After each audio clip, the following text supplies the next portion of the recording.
Good morning student, welcome to e class. बच्चों, आज हम संस्कृत का पाठ 5 महाकवि कालिदास का भाग क पढ़ेंगे। ठीक है, तो चलिए पाठ शुरू करते हैं।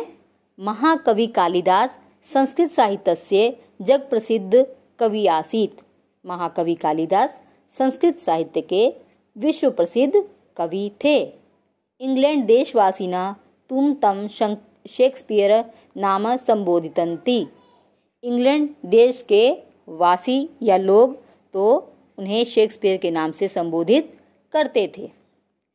कालिदासस्य विषये एक कथा लोकप्रिया आसीत्। कालिदास के विषय में एक कथा लोक प्रसिद्ध है। उज्जैने समीपे राजा विद्याधरस्य राज्य आसीत्। उज्जैन के पास राजा विद्याधर का राज्य था। तस्य पुत्री विद्योत्मा अति विदुषी आसीत्। उसकी पुत्री विद्योत्मा बहुत विदुषी थी। विदुषी बच्चों, विदुषी जो होता है वो विद्वान का स्त्रीलिंग होता है। शास्त्रार्थे सा राज पंडितान पराजित अकरोत्। शास्त्रार्थ में उसने राज पंडित को पराजित किया था। एकदा स उद्घोषितवती। एक बार उसने घोषणा की, अहम तेन सहे विवाह करिष्यावा।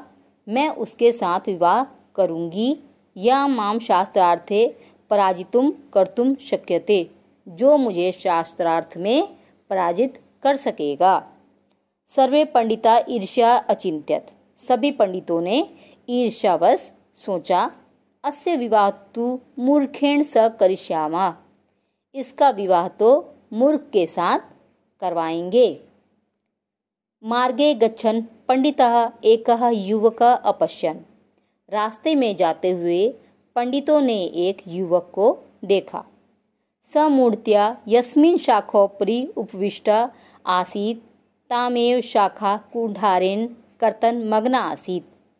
वह मूर्ख जिस डाली पर बैठा था उसी डाली को कुल्हाड़ी से काटने में लगा हुआ था।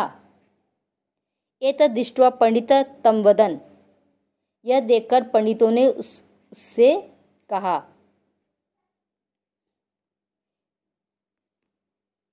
आगच्छ अस्माभिः सह। हमारे साथ आओ।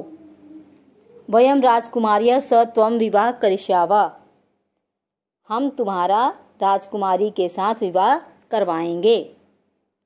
मूर्खा प्रसन्न भूत्वा तान अन्वयगन। मूर्ख प्रसन्न होकर उनके पास आ गया। पंडिता तम अकथ्यत। पंडितों ने उससे कहा, यत्र वयम त्वाम नयाम तत्र किंपि न वदतु। जहाँ हम सब तुम्हें ले जाएंगे वहाँ कुछ भी नहीं बोलना। यदि वदिष्यति, यदि बोलोगे तहीं विवाह न भविष्यति, तो तुम्हारा विवाह नहीं होगा। मूर्ख प्रतिज्ञा करोत् यत् स किमपि न वदिष्यति। मूर्ख ने प्रतिज्ञा की कि वह कुछ नहीं बोलेगा। पंडिता तम पंडितवत आभूषणे राज्ञ समीपे अन्य अवदन्। पंडितों ने उसे पंडित की तरह सजाकर राजा के पास लाए और च महाराज एषा उज्जैन नगर से विद्वान आचार्य। और बोले, महाराज यह उज्जैन नगर के विद्वान आचार्य हैं। अधुना मौन व्रतम आचरति। अभी मौन व्रत का पालन कर रहे हैं। एषा एव राजकुमार्य स शास्त्रा समर्था। अभी मौन व्रत का पालन कर यह ही राजकुमारी के साथ शास्त्रार्थ करने में समर्थ हैं। परंतु एषा संकेते एवं उत्तराणि दास्यति। परंतु यह इशारों से ही उत्तर देंगे। राजकुमारी इदम समयम स्वीकृतवान। राजकुमारी ने यह शर्त स्वीकार की। राजा प्रसन्नो अभवत्। राजा प्रसन्न हुआ। अग्रिम दिने च राज्यसभा आहुतवान और अगले दिन राज्यसभा में बुलाया। तो बच्चों, आपको अनुवाद समझ में आ गया होगा।